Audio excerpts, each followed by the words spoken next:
जय जिनेन्द्र। नमः श्री वर्धमानाय निर्धूतकलिलात्मने सालोकानां त्रिलोकानां यद्विद्यादर्पणायते। पंच परमेष्टि भगवान की जय। जिन वाणी के 4 अनुयोगों में विभाजन आचार्य समंतभद्र महाराज ने किया, अभी तक हमने सम्यक ज्ञान का वर्णन और प्रथमानुयोग और करणानुयोग की परिभाषा अच्छी तरह समझी। आज इस पाठशाला में चरणानुयोग और द्रव्यानुयोग के ग्रंथ कैसे होते हैं, क्या परिभाषा है, कौन सी है, उसको समझेंगे। तो पहले चरणानुयोग के ग्रंथ समझते हैं। चरण माने होता है चलना, पैर। हम कैसे पैर रखें, हम कैसे चलें। चरण माने होता है आचरण। जिन शास्त्रों में श्रावक और मुनियों को आचरण कैसे करें ये बताया हो, वे शास्त्र कहलाते हैं चरणानुयोग। परिभाषा देखिए। गृहमेध्यनगाराणाम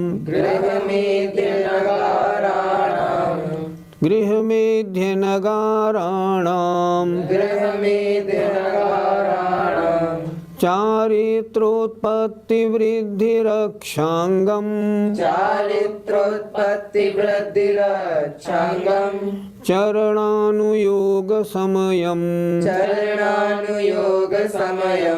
सम्यक् ज्ञानं विजानाति। बोलिए। गृहमेध्यनगाराणां चारित्रोत्पत्तिवृद्धिरक्षांगम चरणानुयोग समयम सम्यक् ज्ञानं विजानाति। गृहमेधि अनगाराणाम, पहली पंक्ति का हम संधि विच्छेद कर लेते हैं। गृहमेधि माने गृहस्थों के, अनगाराणाम मुनियों के।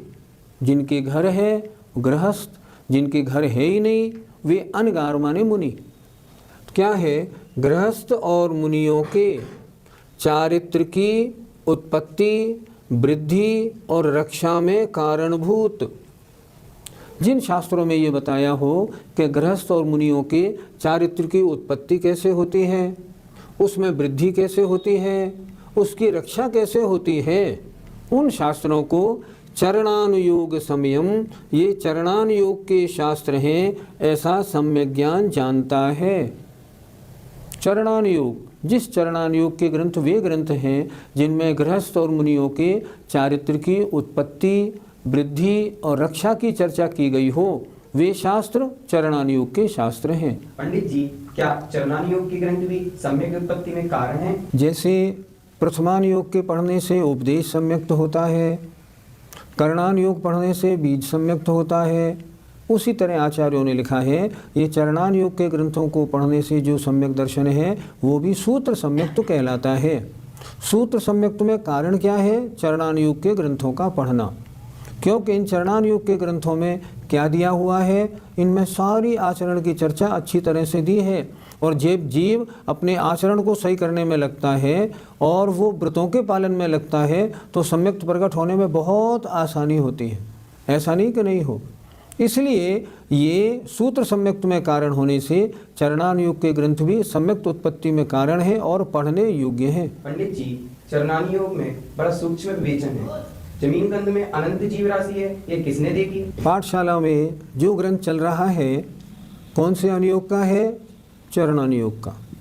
अब इस चरणानुयोग में भक्ष और अवक्ष की चर्चा क्या आचार्य समंतभद्र ने अपनी मर्जी से लिख दी है? क्या ऊपर सर्वज्ञ के वचन नहीं हैं? गणधर देव ने आचारांग नाम का नहीं लिखा ग्रंथ, उस आचारांग में आचारों का वर्णन नहीं किया, उसके अनुसार ही तो आचार्य समंतभद्र महाराज ने रत्कन श्रावकाचार लिखा। तो जीव कितने ही सूक्ष्म हों, केवली भगवान ने उनको देखा? बिल्कुल देखा तब उन्होंने बताया, और बताया तो आचारांग में गणधर देव ने लिखा, और बाद के आचार्यों ने उसी के अनुसार व्याख्या सरल शब्दों में करके हमारे सामने प्रस्तुत कर दी। एक भी वाक्य, एक भी परिभाषा इसमें बिल्कुल गड़बड़ नहीं है। जो कुछ लिखा है सर्वज्ञ देव की दृष्टि की चर्चा है। ज़्यादा जल नहीं फैलाना, नहीं तो जलकायिक जीवों का घात होगा, और जलकायिक जीवों को आज साइंस भी नहीं देख पाया, तो क्या हम ये कह दें जल में जीव होते ही नहीं है? जल में जीव होते हैं। कहाँ पढ़ा? चरणान योग में लिखा है कम से कम पानी खर्च करो, क्योंकि पानी खर्च होने में जल का एक जीवों का घात होता है। कहाँ लिखा? चरणान योग में लिखा। तो फिर कैसे करें? गुरुजी, चरणान योग के ग्रंथों में तो अनुव्रत और महाव्रत का वर्णन है, ये तो बंध के कारण है, तो फिर क्या करें? तत्वार सूत्र का 9वां अध्याय आपने पढ़ा है? पढ़ा है। अब जब पढ़ा है उसमें क्या लिखा? आश्रव निरोध संवर स गुप्ति समिति धर्मानुप्रेक्षा परिचय जय चारित्र ही। ये सारी जितनी चर्चा लिखी उन्होंने, सगुप्ति समिति, समिति क्या है? चरणान योग का विषय है। परिचय क्या है? चरणान योग का विषय है। चारित्र क्या है? चरणान योग का विषय है। तो ये संवर में कारण है या आश्रव बंध में? चलो आश्रव बंध के कारणों में देखते हैं। वहाँ क्या लिखा? मिथ्या दर्शना विरति प्रमाद कषाय योगा बंध हेतवा। अणुव्रत और महाव्रतों को धारण करना क्या मिथ्या दर्शन में, क्या अविरति में आएगा, क्या प्रमाद में आएगा, किस में आएगा? आपने कह कैसे दिया, सुन कहाँ से लिया कि अणुव्रत और महाव्रत बंध में कारण है? जरा सोचो। चतुर्थ गुणस्थानवर्ती छायक सम्यक दृष्टि हो, उसके निर्जरा कितनी? यदा कदा कभी कभी। और एक छायोपशमिक सम्यक दृष्टि पंचम गुणस्थानवर्ती है, उनने 2 प्रतिमा ले ली और चारित्र का पालन शुरू कर दिया। देखो सम्यक तो उसका बड़ा और अच्छा वाला था, चौथे गुणस्थान वाले का छायक, और इनका छायोपशमिक घटिया निम्न कोटि का सम्यक तो है, इन्होंने चारित्र ले लिया। अब मैं पूछता हूँ इस 2 प्रतिमा वाले के 24 घंटे संवर और निर्जरा है कि नहीं है? 24 घंटे 2 प्रतिमाधारी महिला सो रही है, झाड़ू लगा रही है, कपड़े धो रही है, खाना बना रही है, फिर भी प्रति समय निर्जरा है। और छायक सम्यक दृष्टि चतुर्थ गुणस्थानवर्ती के प्रति समय निर्जरा का कोई पता ही नहीं। तो मुझे बताएं ये चारित्र जो उदाहरण किया, ये आश्रव बंध में कारण हुआ या संवर निर्जरा में कारण हुआ? सुन कैसे लिया, कहाँ से कर लिया, समझा कहाँ, क्या समझा? किसी ने कह दिया और आपने मान लिया। आगम को तो देखो। व्रतों का धारण करना तो संवर और निर्जरा में कारण है, आश्रव बंध में कहीं भी नहीं लिखा। इसलिए चरणान योग के ग्रंथ पढ़ें और व्रतों को धारण करें, ये ही उनका पढ़ना है, अन्यथा बेकार। पंडित जी, अगर हमें अगले जन्म में देव बनना है तो हम क्या करें? सुनो, चरणान योग के ग्रंथों को पढ़ो। चरणान योग के ग्रंथों में लिखा है सबसे पहले रत्कर्ण श्रावकाचार्य देखो ना, पहले तो इन्होंने सम्यक्त को प्राप्त कराया, अब सम्यक ज्ञान को प्राप्त करा रहे हैं और इसके बाद सम्यक चारित्र का वर्णन करेंगे। अच्छा, चारित्र को धारण करने वाले जो जीव हैं वे कौन सी गति में जाएंगे? सिर्फ देव गति में। क्योंकि अगर नरक तिरंच और मनुष्य आयु का बंध पहले हो गया है तो चारित्र को धारण करने का मन ही नहीं बनेगा। आपने अगर व्रतों को धारण किया, 2 प्रतिमा भी ले ली, व्रतों को धारण किया तो क्या होगा? मात्र देवायु का बंध होगा, अन्य का होगा ही नहीं। मैं दूसरी बात कह रहा हूँ, सांसारिक सुखों की प्राप्ति करनी है ना, तो चरणान योग के अनुसार अपना आचरण बनाओ। हम गृहस्थ हैं, हमें आज जो गृहस्थ के 6 कर्म हैं इनमें लगा रहना चाहिए। देव पूजा नित्य करें, 1 घंटा, 1.5 घंटा, 2 घंटे। गुरुओं की उपासना रोज करें। अगर न हो हमारे पास, जहाँ गुरुओं के चातुर्मास चल रहे हैं वहाँ जाएं, उनके पास 1 हफ्ते 2 हफ्ते रहें। क्या होगा? आपकी बैटरी चार्ज हो जाएगी। जिन पाप कार्यों में आग लग गए हैं ना, सब छूट जाएंगे, उनके निकट रहेंगे। तो आचार्यों ने लिखा है चारित्र में आगे बढ़ना है तो चारित्रधारियों की संगति कर। अगर ऐसों की संगति करेगा जो चारित्र शून्य है तो तेरा चारित्र होगा वो भी समाप्त हो जाएगा। आपको देव पर्याय प्राप्त करनी है, आपको नहीं, हर व्यक्ति चाहता है कि हम देव बने। देव बने, चरणान योग के ग्रंथों को पढ़ो, उसके अनुसार अपने आचरण को अच्छा बनाओ, बिल्कुल धर्मात्मा बन जाओ। होगा क्या? मात्र देवायु का बंध होगा। और वो भी आप जब देव बनेंगे ना, उच्च कोटि के इंद्र सामानिक त्रायस्त्रिंशों में आपकी उत्पत्ति होगी, पूरा सुख मिलेगा, वहाँ से आएंगे और मोक्ष पधारेंगे। पंडित जी, कौन से शास्त्र चरणान योग के माने जाते हैं? चरणान योग के शास्त्रों में गृहस्थ और मुनियों के चारित्र का वर्णन होता है। चारित्र की उत्पत्ति कैसे हो, वृत्ति कैसे हो, रक्षा कैसे हो। तो अगर हम श्रावकों के चारित्र की चर्चा करें तो सर्वोत्कृष्ट ग्रंथ वो है जो आपको पढ़ाया जा रहा है, रत्नकरण श्रावकाचार्य, इसका कोई मुकाबला नहीं। इसके अलावा और देखें तो चरणान योग के ग्रंथों में पुरुषार्थ सिद्ध्युपाय श्रावकों का अच्छा वर्णन, अमित गति श्रावकाचार बहुत अच्छा वर्णन, सागार धर्मामृत बहुत अच्छा वर्णन, और बहुत सारे श्रावकाचार हैं उनमें श्रावकों का वर्णन मिलता है। मुनियों के आचरण, मुनियों के चारित्र का वर्णन अगर लेना हो, प्रमुख ग्रंथ आता है मूलाचार, आचार सार, मूलाचार प्रदीप, भगवती आराधना, चारित्र सार। ये ग्रंथ ऐसे हैं जिनमें मुनियों के आचरण का बहुत अच्छी तरह वर्णन है।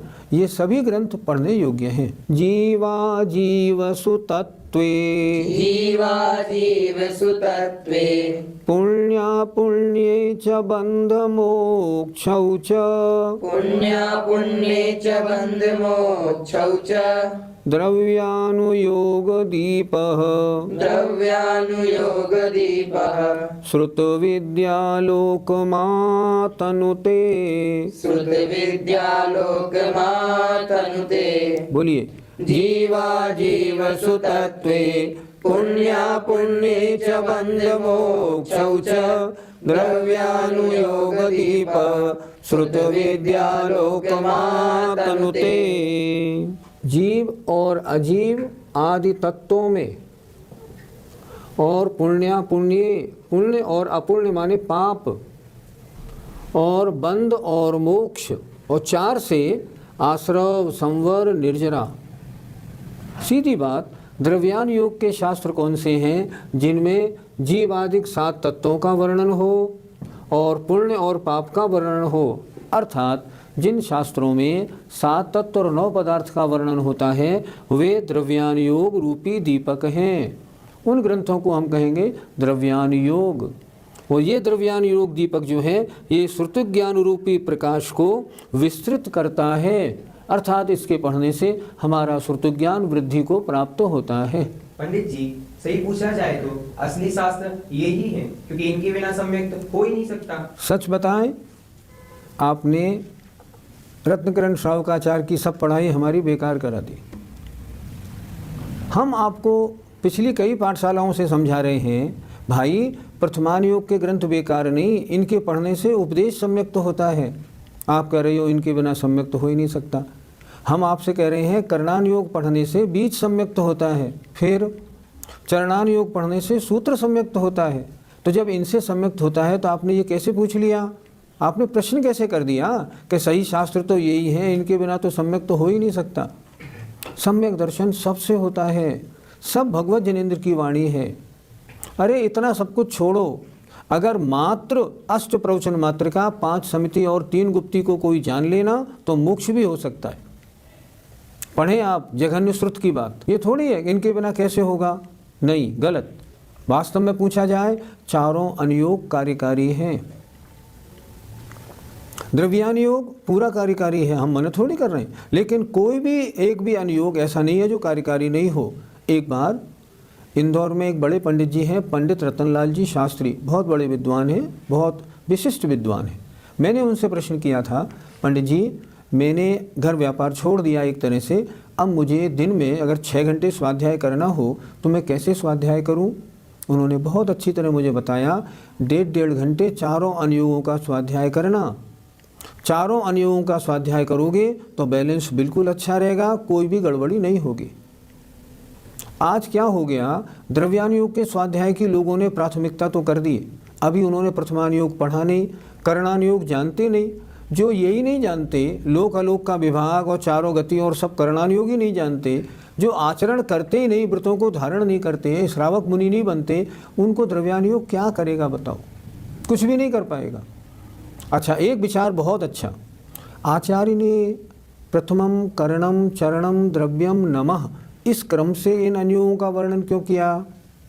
इसलिए किया, सर्वप्रथम तुझे पढ़ना है तो प्रथमान योग पढ़ना, उसके बाद करणान योग पढ़ना, ताकि तुझे ये मालूम पड़ जाए कि नरक में कितने कष्ट हैं, त्रिंचों में कितने दुख हैं, मनुष्य और देवों में सुख कैसे हैं, मोक्ष क्या है, लोक की रचना कैसी है, चैत्यालय कहाँ कहाँ हैं, तुझे मालूम पड़ जाए तो क्या होगा? तैने जो प्रथमान योग में पढ़ा है ना अच्छी तरह से, तैने प्रथमान योग में पढ़ के अपनी बात बनाई, और करणान योग में तैने पढ़ा तो तू पुण्य में लगेगा और पाप को छोड़ेगा, ताकि जो गतियां हैं ना वो तुझे बताएंगी। पाप में लगेगा तो नरक त्रिंच, पुण्य में लगेगा तो मनुष्य देव, अपने आप रास्ते में आएगा। फिर आगे बढ़ के क्या करेगा? व्रतों को धारण करेगा, और व्रतों को धारण करेगा तो द्रव्यान योग के द्वारा सब बातों की और विशेष तौर पे जानकारी करेगा। लेकिन क्रम क्या है? आचार्यों ने ये क्रम क्यों रखा? पहले प्रथमानुयोग चरणा, फिर करणानुयोग, फिर चरणानुयोग, फिर द्रव्यानुयोग। क्यों? इसी तरह पढ़ने योग्य है। आज देखा भी जा रहा है, जिन लोगों ने द्रव्यानुयोग पढ़ना शुरू कर दिया और प्रथमानुयोग, करणानुयोग, चरणानुयोग में कुछ भी नहीं किया, वो द्रव्यानुयोग पढ़ ही नहीं पाए। उन्हें यही नहीं मालूम कि जो ग्रंथ समयसार पढ़ रहे हैं वो समयसार में लिखा क्या है, इसका अभिप्राय क्या है। कहने लगते हैं व्रतों को धारण करना तो आश्रय बंधु में कारण है। अरे भैया, शुरू से अनुयोग पढ़ते तो मालूम पड़ता आश्रय बंधु में कारण कहाँ क्या कैसे होते हैं। इसलिए जब भी इन ग्रंथों को पढ़ें, चारों अनुयोग कार्यकारी हैं। कभी मत कहना कि ये अनुयोग ही कार्यकारी है, नहीं, चारों कार्यकारी हैं। और क्रम से अगर पढ़ेंगे भटकाव नहीं होगा और सही आत्मकल्याण का मार्ग मिलेगा। पंडित जी, गोमठ सार, जीव कांड, कर्म कांड को हम करणानुयोग का माने या द्रव्यानुयोग का? गोमठ सार जीव कांड में जीव के परिणामों का, जीव के गुणस्थानों का, मार्गणाओं का वर्णन है। गोमठ सार कर्म कांड में कर्म के बंध का, आश्रव का वर्णन है। ये वर्णन द्रव्यानुयोग में आता है या करणानुयोग में? स्वयं विचार करो। अच्छा, इसे करणानुयोग में ले लें। देखो, इनमें लोक अलोक का वर्णन है ही नहीं, चारों गति का वर्णन है ही नहीं, इसमें परिवर्तन युग का परिवर्तन है ही नहीं। करणानुयोग में कैसे ले लेंगे? ये ग्रंथ जितने भी हैं, गोमठ सार, जीवकांड, कर्मकांड, लब्धि सार, छपड़ा सार, श्री धवला जी, जय धवला जी, महाधवला जी, सठखंडागम, कषाय पाहुड़, ये सारे ग्रंथ जो है ना, इनको विद्वानों ने ले लिए हैं करणानुयोग में। वास्तव में द्रव्यानुयोग के ही ग्रंथ हैं। क्यों? क्योंकि इनमें 7 तत्व 9 पदार्थों का वर्णन है, इसलिए द्रव्यानुयोग में आते हैं। करणानुयोग में आने का सवाल ही नहीं उठता। गुरुजी, द्रव्यानुयोग में कौन कौन से शास्त्र आते हैं? अभी हमने पहले ही बता दिया। देखो, श्री धवला जी की सारी किताबें, श्री धवला, जय धवला, महाधवला, श्री सठखंडागम, कसाई पाहुड़, लब्धि सार, छपड़ा सार, गोमठ सार, जीवकांड, कर्मकांड, ये सारी की सारी किताबें, सारे के सारे शास्त्र सब द्रव्यानुयोग के शास्त्र हैं। इनके अलावा जैसे द्रव्य संग्रह, जैसे परमात्म प्रकाश, योग सार, न्याय के सारे ग्रंथ, समय सार, प्रवचन सार, पंचास्तिकाय, ये सारे ग्रंथ भी द्रव्यानुयोग के ग्रंथ माने जाते हैं। क्यों? इनमें 7 तत्व 9 पदार्थ का वर्णन है। जय जिनेंद्र।